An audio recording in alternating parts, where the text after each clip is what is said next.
bug spray, cleaning products, hand sanitizer, perfume, mouthwash, liquid hand soap, body spray, and hairspray. These are the types of products parents baby-proof and lock up in cabinets like this to keep young children safe.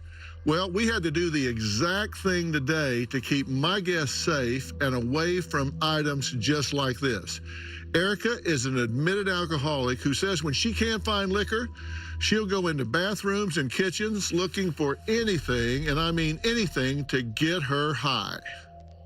Today on an all-new Dr. Phil, identical twins, a deadly addiction. Brittany is sober now, and Erica... I'll drink anything that has alcohol in it. Hairspray, mouthwash, mosquito spray.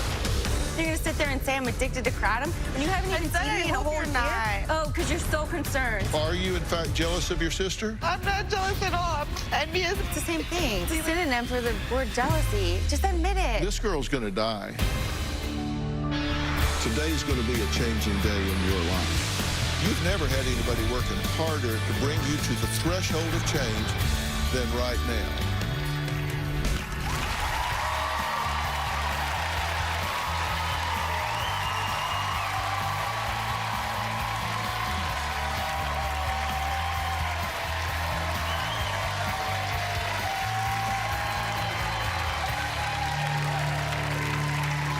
Brittany says her identical twin, Erica, she just says they were once inseparable. They even shared a severe alcohol addiction. But Brittany is sober now, and Erica has continued drinking, and frankly is lucky to be alive. After 30 hospitalizations and 14 comas following alcohol binges and drinking cleaning supplies. Now, Erica's mother, Tawny, says her daughter is playing a game of Russian roulette, and pretty soon there will be a bullet in the chamber. Take a look.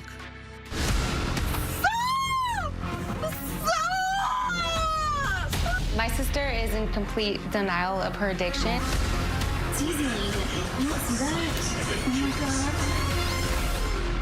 Her drinking is not limited to alcohol. Erica drinks pretty much whatever she can get a hold of. I've seen her drink hand sanitizer. Oh my gosh, she had like 6 total bottles. Vanilla extract, mouthwash, hairspray. She does enemas. Also, she drinks bug spray. I would say 70% of the time she ends up at the hospital.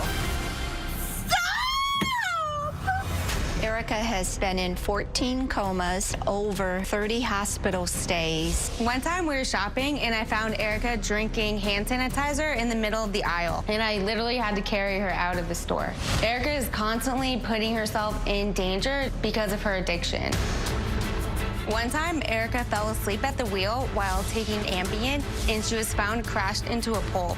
She gets into cars with strange men. She stays at seedy motels and hostels. She has even been homeless.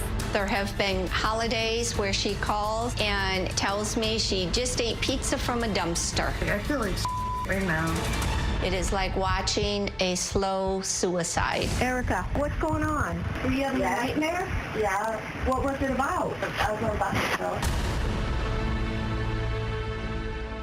Well, it is a suicide, but I just don't know that it's all that slow. Erica was living with her mom until 3 weeks ago when Tawny kicked her out, leaving Erica homeless and eventually committed to a psychiatric unit. When I found Erica drinking alcohol, I told her she had to either stop drinking or leave my house. And she left at 2 a.m. that night. For 2 days, Erica lived in my neighborhood. She slept under the picnic bench, in the pavilion, and even in the woods. I had the county Baker Act her, and it was really the last straw.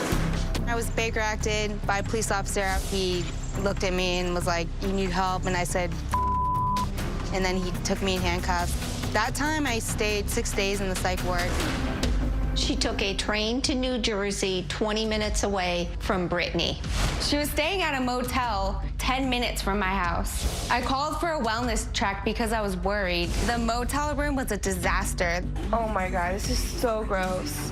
Food everywhere. Ew, what is that? yes. She puked. There was a pile of vomit on the floor, 4 empty bottles of hand sanitizer. I don't understand how my sister continues to live like this. It's so horrifying. I ignored all of Erica's phone calls while she was in the hospital. She needed to know I was over her antics. I was told by her nurse that within 24 hours of being at the hospital, Erica was caught drinking hand soap. I got sent to the emergency room for drinking hand sanitizer, and then once I was in the emergency room, I was drinking more hand sanitizer. They had to sedate her, and she was put into a 4-point restraint. I am tired of being a doormat. Where are you coming from? The psychiatric hospital, 10 days. I'm headed to LA to Dr. Phil, so can't wait to meet him and just be completely honest and open with him. Well, Tawny, Brittany, I'm glad to meet you. Sorry for the circumstance.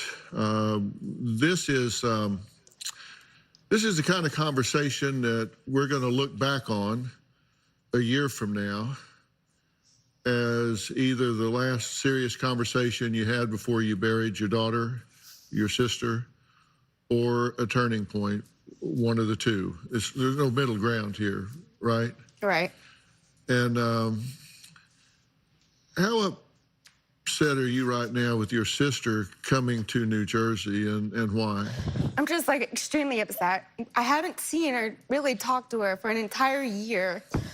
And in this time, I feel like I've gained so much in my life. Like, I hit 1 year sober, I hear nothing. 2 years sober, hear nothing.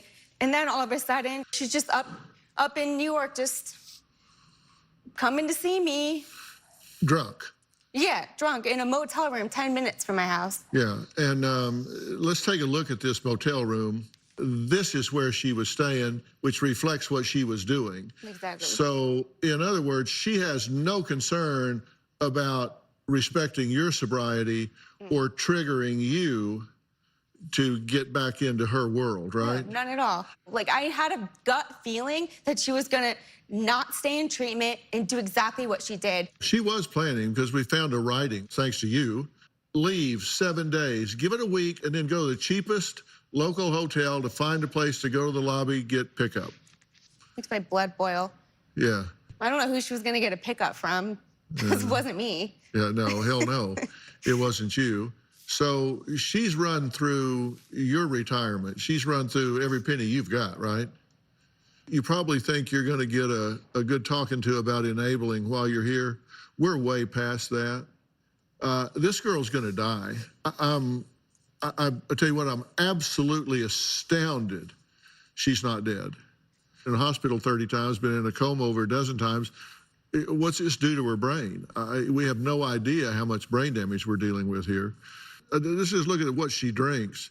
Vodka, hard seltzer, hand sanitizer, cleaning supplies, vanilla extracts, enemas, bug spray, liquid hand soap, liquid conditioner, hairspray, perfume, mouthwash, body spray, anything that has any kind of alcohol in it.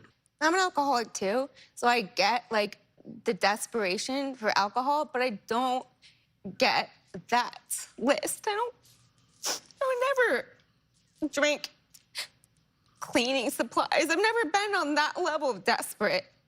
And that's what scares me, is that she doesn't care enough about her body or even living that, like, she would restrict herself from drinking poison.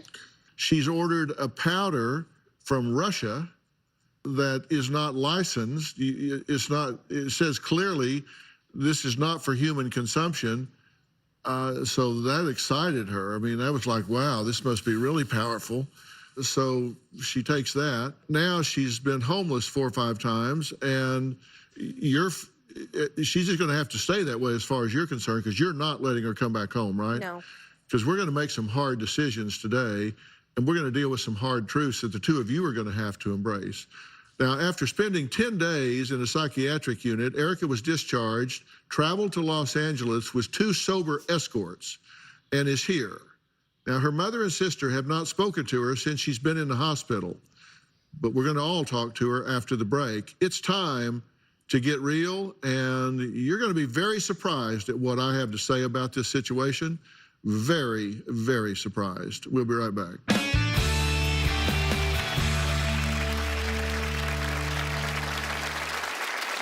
I will drink whatever I can get a hold of. I'll drink perfume, vanilla extract, body spray, mosquito spray. There is no limit to how much I'll drink. I'll just keep going until I pass out or end up in the ICU. And later, what do you think about what you're hearing here? I get that I could die, but like, how do you just start caring? Like, I don't care enough.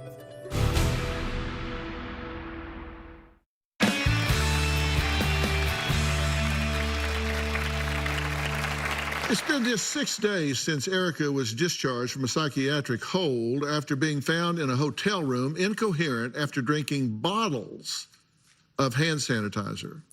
Now, Erica says when it comes to her addiction, she will drink anything with alcohol, anything that will give her a buzz. I'll drink anything that I can that has alcohol in it. I will drink whatever I can get a hold of. Hairspray, mouthwash, hand sanitizer. Oh my gosh. Anything toxic, just to change the way I feel.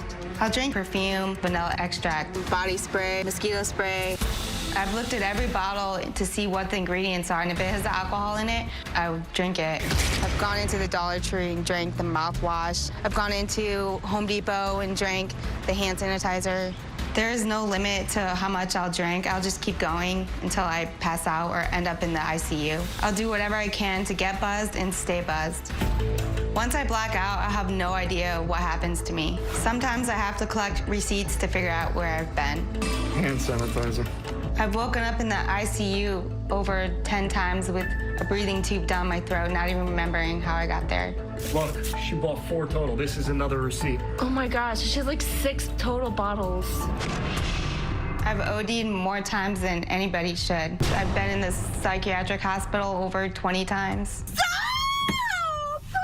My highest blood alcohol level I've ever had was 0.512, and that is like nearly death. I don't like myself when I'm doing it, but I don't like myself when I'm sober either. Trying to sober up. You said yesterday that you were going to sober up, and you drank again. I'm trying to sober up right now. I put myself in positions where I'm really compromised. I've driven under the influence many, many times. If you Google my name, all my mugshots come up. I'm tired of living in this cycle, and I just can't seem to find a way out. Once I start drinking, it's all or nothing. Like, I can't quit. Okay, Tawny hasn't spoken to her daughter since her recent hospital admittance, and Brittany hasn't seen Erica in a year. So, Erica, please come on out and join us.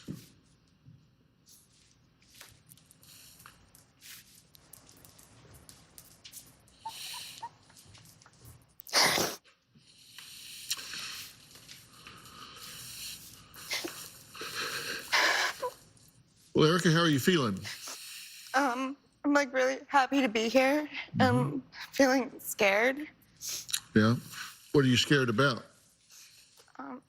Just like facing the reality. Like I was watching that backstage and just like looking at my reality. Uh-huh. Oh, yes, I always wanted a Dr. Phil napkin. Yeah, well, there you go. So when you look at yourself in a hospital bed with a tube coming out of your mouth. If someone else were to do that to themselves, I would be like really sad. But like, it's like, why do I do that to myself?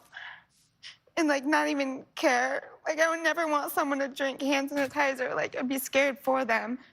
So we can talk about why at some other time. We can sit around and pontificate about your childhood. But right now, you're killing yourself, and you apparently have gone so far that you could give less about the impact on other people in your life, your mother, your sister. You're willing to go and compromise her sobriety and drag her down into the gutter with you. There's no boundary, right? No, it's like selfish. And Oh, yeah. So why are you here? because I don't want to keep doing what I'm doing Oh, come on. You've been to treatment 17 times. like 30 times. You've been to 13 for eating disorder and 17 for alcohol. So you've been to 30 treatment centers. You're 0 for 30. Like it's just so many people like love me and like got me here and care about me and like if I can't care about myself, like I literally stayed sober for the past 16 days just because like I didn't want to do like the easy thing for once. I wanted to do like the harder thing, and it was hard, but like I wouldn't be like here right now if I didn't want like help. I feel like the hard thing was to stay in that treatment center that you didn't like back in New York, but you checked out after 24 hours. Yeah. So now all of a sudden you're kind of like singing a different tune. You're right. Well, you say your highest blood alcohol level is 0.512. You know, they arrest you at 0.08 if you're driving. At 0.3, you're in a medical emergency zone.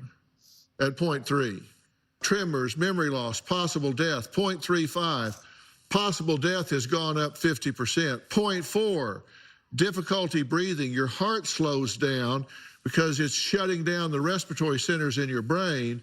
And at 0.5, death is highly probable. And you've been 0.512. Erica says being in a coma for 2 weeks after overdosing on an experimental powder she purchased online was not enough to scare her straight. We'll talk about that after the break.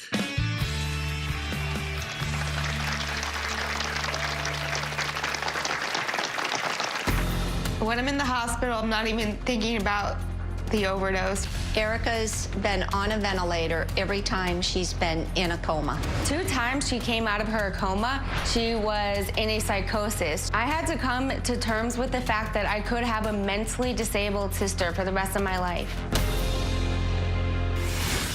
And later, you went into someone's house and robbed the house. Yeah. I should be in jail right now. Yes, you should. I've never told like anybody else that.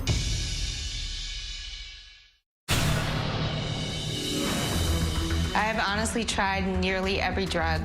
The drugs that I've tried are kratom, kava, heroin, crack, molly, cocaine, Xanax, Ativan, lorazepam, Klonopin, Adderall, Valium. I've tried everything. Sometimes I just want my brain to just stop.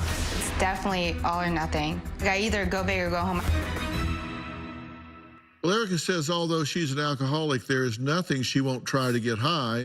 Erica's willingness to ingest just about anything with a warning label has left her fighting for her life in comas over a dozen times. When I'm in the hospital, I'm not even thinking about the overdose or like what could possibly happen if I never wake up, or the fact that I'm hurting my family or putting myself in danger. I prefer to find her when she's completely passed out, because then we can just shovel her into the car and take her to the hospital without her putting up a fight. Every time we try to take her, she screams. She's even jumped out of the car. Erica's been on a ventilator every time she's been in a coma. Most recently, she had ordered anti-anxiety drug from Russia, and it put her in a coma for over 2 weeks. The doctors had to call European Poison Control. They needed to figure out the substance because they didn't know what it was. When the bag arrived, it said on it, not for human consumption, and that's how I knew it would work. The dosage on it was 1/4 a teaspoon, but I was literally taking tablespoons of it, not measuring it. It's like 4 times stronger than Xanax, and I've OD'd on it at least 4 times and woke up in the ICU. 2 times she came out of her coma, she was in a psychosis. She looked mentally disabled. She couldn't feed herself. She couldn't urinate by herself. She had no idea where she was. I was so terrified for her, I didn't think that she was ever gonna come back. I had to come to terms with the fact that I could have a mentally disabled sister for the rest of my life. I have easily spent over $100,000 with all of this, and I have used my retirement, and I would do it again. All for what? Just so I don't have to deal with reality. Just to shut my brain down for like 5 seconds.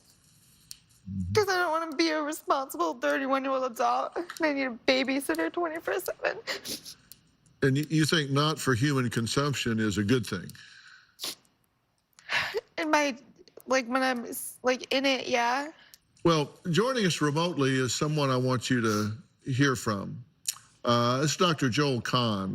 Dr. Kahn is a cardiologist and also serves as a clinical professor of cardiology at Wayne State University School of Medicine. He is also the founder of the Kahn Center for Cardiac Longevity. He knows very well the medical dangers of what Erica is ingesting. Dr. Kahn, thank you so much for joining us today. Thank you, Dr. Phil. Let's talk about this stuff she's consuming. Hand sanitizer, they make this with 3 different kinds of alcohol, correct? Absolutely true. They take grain alcohol that you might buy at a liquor store, but by law they have to modify it to call denatured alcohol. They make it bitter and toxic on purpose so that it's not for human consumption. Will make you inebriated, it's true, but will make you vomit and can put you into a coma with bleeding ulcers in your stomach. And that's clearly labeled isopropyl alcohol. There is also the fact that they can actually take grain alcohol and make it into ethyl alcohol. That's the scary one. It starts as booze, but they have to, again, denature it. So by law, it isn't qualified as alcohol. Same thing, it can put you into coma. But the big risk for Erica, the reason we have to figure out, and you, I know, can help her, Dr. Phil, is what's the brain disease she had, is that these are often laced with methanol. That's the third alcohol. Methanol is just playing with lethal fire, and it's basically Russian roulette. When you pick up a box of hand sanitizer, you have no idea, because of quality issues, whether they're made in the United States or out of the country, that may be 80% methanol. Methanol is called wood alcohol, and it can immediately cause blindness, brain disease, and death. And there, in fact, unfortunately, are dozens of deaths in the United States from ingesting methanol. And you simply don't know. It won't smell different, won't taste different, but your eyes will be permanently blinded if you survive. It's remarkable that Erica hasn't suffered methanol toxicity and perhaps lethal methanol toxicity. But the next hand sanitizer, the next soap, the next product she ingests that's not for human consumption may indeed, sadly, be the last one she has. Yeah, and for example, there are 75 of those that the FDA has on a list that have methanol in them, right? So it's not like this is just like one that you might find. There are 75 of these that are out there floating around. Literally, she's taken that gun and pulled it and pulled it and pulled it. But the next time, if there is a next time, and I pray there isn't, may be the last time for sure. What do you think about what you're hearing here? Do you Like get the gravity? I get that I could die, but like, how do you just start caring? Like, I don't care now. Like about myself, and like it bothers me when other people care so much.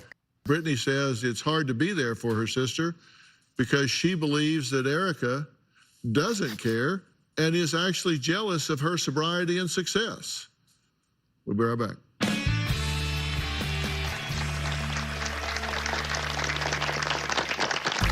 My mom is Erica's protector. She always makes excuses for her. I've mostly been using Kratom the whole time I was at my mom's house. I've always been on something. My mom knew exactly what was going on because she would snoop around. There are times that I don't want to face the truth. I think Erica feels threatened that I have started my healing process and moved on from addiction, and she is still in it. I can hear it in her voice that she's just not happy for me. From Brittany's Instagram and her Facebook, she comes off as like having no problems and perfect. I fear that she might still be addicted to Kratom. I hope she's not. Is she really happy? It's definitely a competition over who is happier and who is doing better. To make myself feel better, to kind of like hope that she's not doing well, just so like I don't look as bad. And then I compare it to my life and I'm just like, why am I the up twin? Well, from drinking cleaning fluids and bug spray to falling into over a dozen ICU comas, Erica admits unless something drastic happens, there's just no slowing her down. And you're saying, so everybody else seems to care about me. How do I care? Well, I'll add one more question to that. Why should I care? I mean, seriously, I got 10,000 people that want in that chair, 10,000 people that want help. I wouldn't be here. I wouldn't have said all that stuff on like national television if I didn't like want to get better.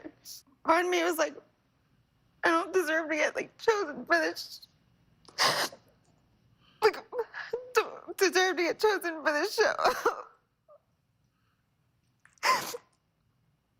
Even though like I do want to help, I don't have an answer because I don't have any evidence that I've followed any suggestions in the past. Like I have no credibility. All I know is that I do want to get better, even if I don't believe I can. Like too many people have gone out of their way to get me here, and I don't. Are you in fact jealous of your sister? I'm not. I'm not jealous at all. I'm like envious of anybody who has any form of self-confidence. It's the same thing. I'm not jealous at all. Like, I just want you to be happy. I would rather you be happy. It's a synonym for the word jealousy. Just admit it. I'm really not jealous You're of gonna you. congratulate me on my 1 year or my 2 years, and then you're gonna sit here and say that I'm addicted to Facebook. kratom? Like, I don't use Facebook. Maybe if you point out things that you think I'm doing, even though you haven't seen me in a year, maybe it'll make yourself look better. Like, what is that? I can't make myself look Why would you even throw that out there? You know, like how much my sobriety means to me. I wrote a book about it, and then you're gonna sit there and say I'm addicted to kratom when you haven't even seen me in a whole year. Oh, because you're so concerned. I just said that as a way to like make myself feel better. I'm glad that you like could admit that. That's like the fact that you're sitting there saying that like makes me feel like I'm like so on the floor right now. Like when I see anybody else with a struggle, like. It just makes me feel like less alone. Like I know. Because like I look at your Facebook and your Instagram, and it's just like I compare your outsides to my insides, and it's just like. If we could unscrew the top of your head and look in at your brain, You'd put the top right back on. It would look like chaos. Erica says none of the treatment facilities she has been to have worked. But Brittany says it's not the facilities that are the issue, it's her sister. There is a common denominator. We'll talk about that after the break.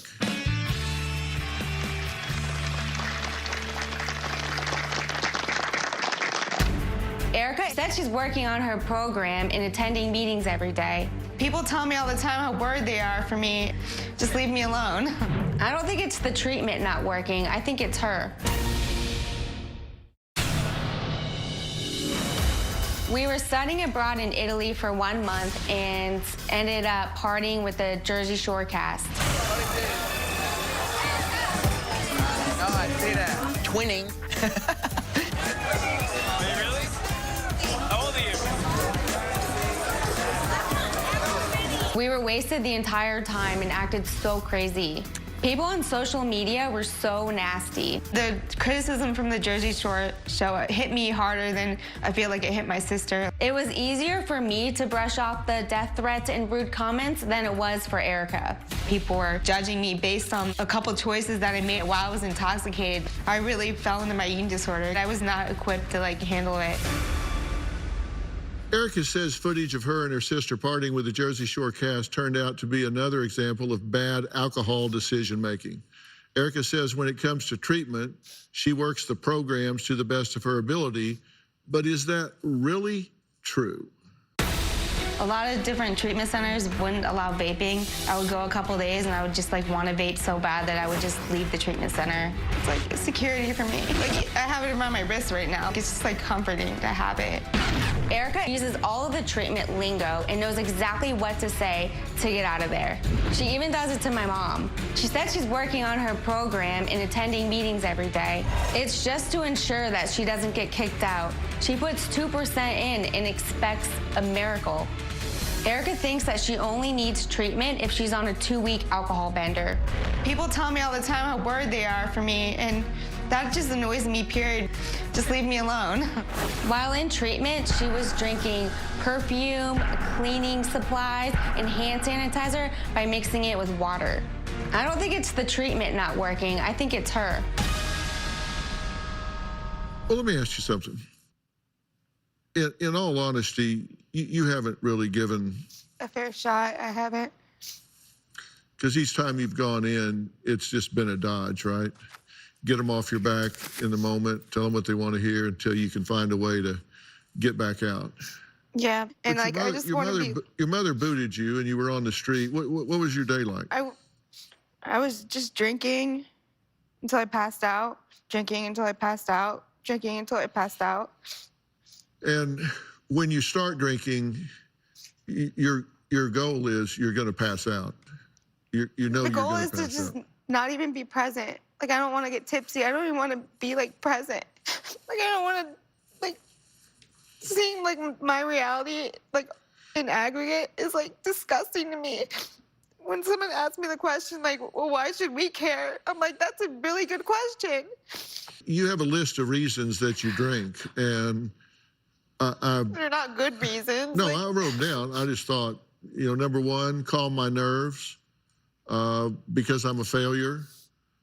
Anxiety and depression, wasn't taught healthy skills. I'm comfortable in chaos. I'm running from my thoughts. Never feel okay. I'm just tired of caring. I feel like I don't have anything good to say because if I knew what to do, I wouldn't be here. Well, I have a very, very critical question for you that I think is going to be outcome determinative into what happens to you. And I'm going to ask it right after the break.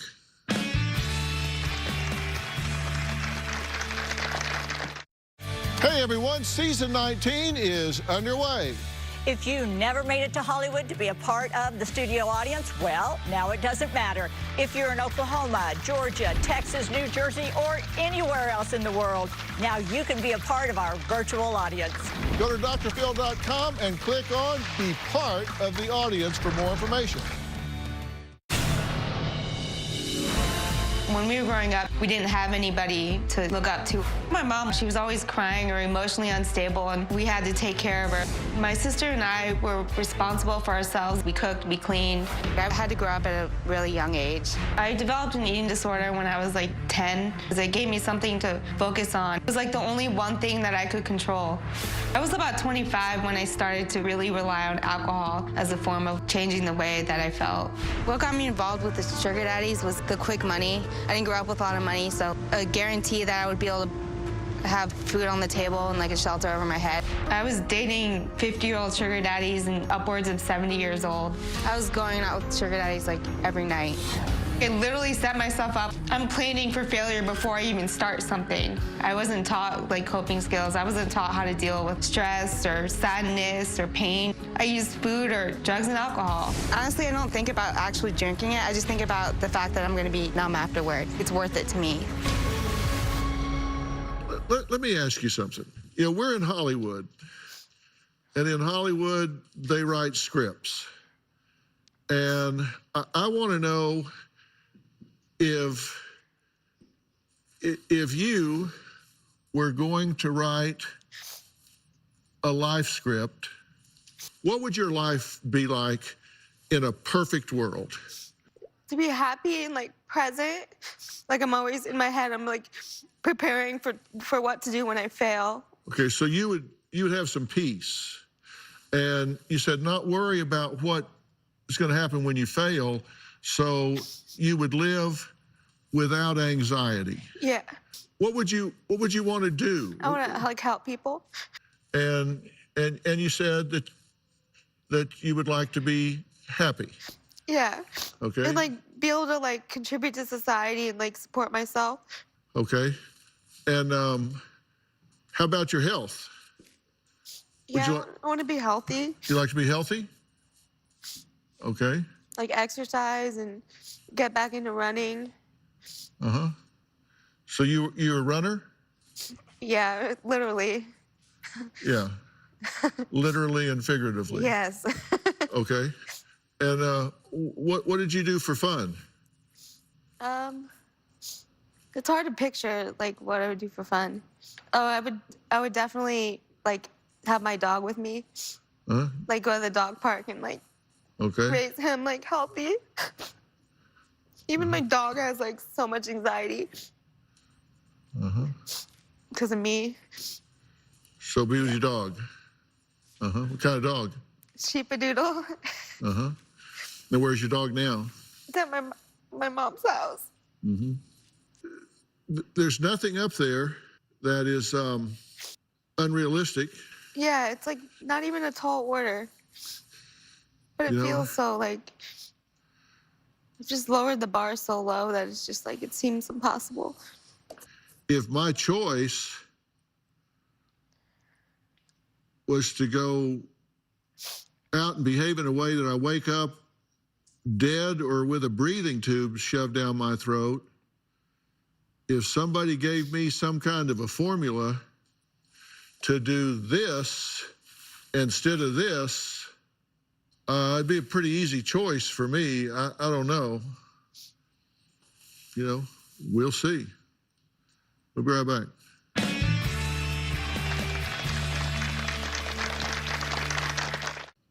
Living on the street the way you do, doing things that you do, you commit crimes. Yes. I want to know the most significant crime that you have committed. For sure, taking pills from people. You've stolen prescription medication. Yeah. And you stole them from someone's house. Yeah. And took their drugs. I should be in jail right now. Pardon me? I should be in jail right now. Yes, you should. You should. And you may well be. So you confess to doing that. Yeah, I'm gonna be completely honest. I've never told like anybody else that. Yeah, but you did that. I did that How many times do you think you've probably done this? like 30 times. Okay. So on probably 30 different occasions, you've gone into people's homes and stolen their prescription medications. Yep, And you confess to that now fully. completely. Okay. Joining us now is Paul Moen, the CEO of Ocean Recovery Treatment Center, which is located 90 feet from the sand in Newport Beach, California. Now, Ocean Recovery has been a leader in the field for over 18 years, and it is a comprehensive, long-term, gender-specific program that treats substance abuse with co-occurring disorders, such as eating disorders and the behaviors associated with them. So it is truly a fully functioning dual diagnosis treatment program. And we asked Paul to come here today. Paul, do you believe you can help her? We can. And thank you, Dr. Phil. Listen, Erica, it's obvious you're in troubled waters, dangerous, dangerous waters. Dr. Phil is being really generous, throwing you a lifeline here. So if you're willing to grab onto it and fight for your life, we'll fight with you. Of course. Let me tell you why I went through the last line of questioning that I did. Because she's 0 for 30. You're not giving her a place to come back to, ever, never again. And you're sure as hell not going to give her a place to come to. I know that without even asking.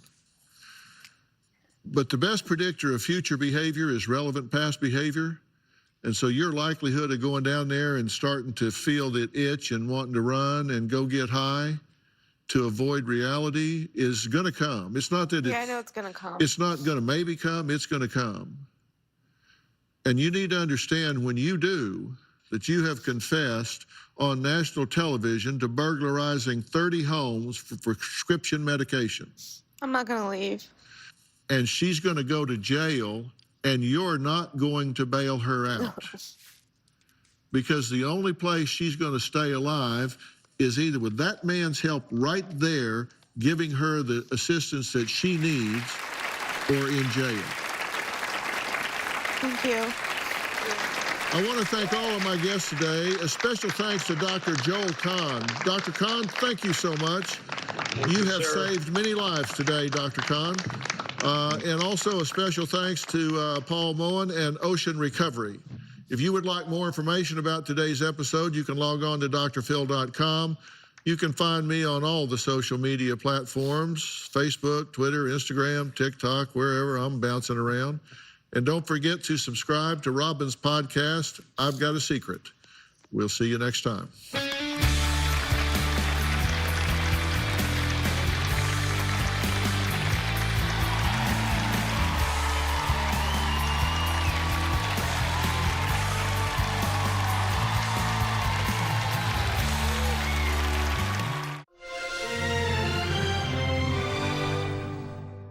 Bounce, bounce, all the girlies bounce. Take 'em to my house. Turn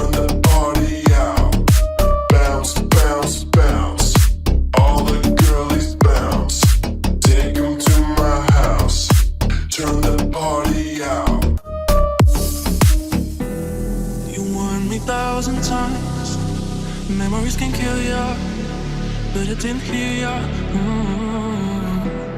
I thought that I could fly, but woke up on the asphalt. I swear there was the last storm. I've always been naive. Call it